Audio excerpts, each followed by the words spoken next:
Sistem operasi jaringan.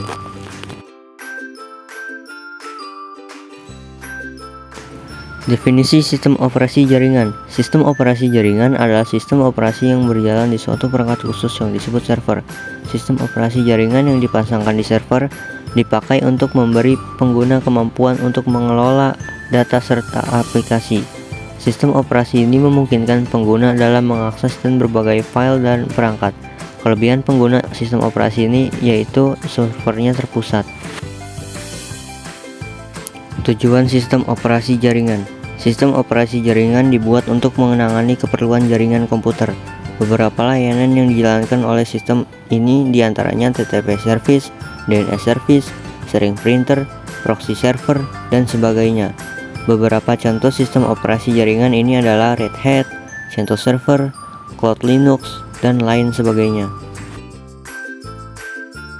Fungsi operasi sistem jaringan yaitu menghubungkan sejumlah komputer dan perangkat lainnya ke sebuah server jaringan, mengelola sumber daya jaringan, menyediakan layanan, menyediakan keamanan jaringan bagi multiple user. Contoh sistem operasi jaringan yaitu Microsoft Windows Server, Linux, Unix, macOS, Solaris, dan Debian. Kelebihan sistem operasi jaringan. 1. Administrasi dan pengelolaan sumber daya jaringan bisa dilakukan secara terpusat, memudahkan kontrol dan pengawasan. 2. Sistem operasi jaringan sering dilengkapi dengan fitur keamanan canggih yang melindungi data dan komunikasi dalam jaringan. 3. Mudah untuk menambah perangkat baru ke dalam jaringan tanpa perlu konfigurasi ulang yang signifikan. 4.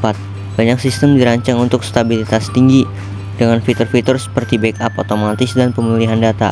5. Mendukung berbagai bentuk komunikasi seperti email, pesan instan, dan video konferensi yang memudahkan kolaborasi antar pengguna. Kekurangan sistem operasi jaringan. 1. Implementasi dan pemeliharaan sistem operasi jaringan bisa mahal, baik dari segi perangkat keras maupun perangkat lunak. 2. Meskipun memiliki fitur keamanan canggih, tetap ada resiko serangan cyber yang dapat merusak atau mencuri data. 3. Jika server utama mengalami masalah, seluruh jaringan bisa terkena dampaknya. 4. Kinerja jaringan bisa menurun jika terlalu banyak perangkat yang terhubung atau jika perangkat keras yang digunakan tidak memadai. 5. Memerlukan pemeliharaan rutin dan pembaruan perangkat lunak untuk menjaga performa dan keamanan.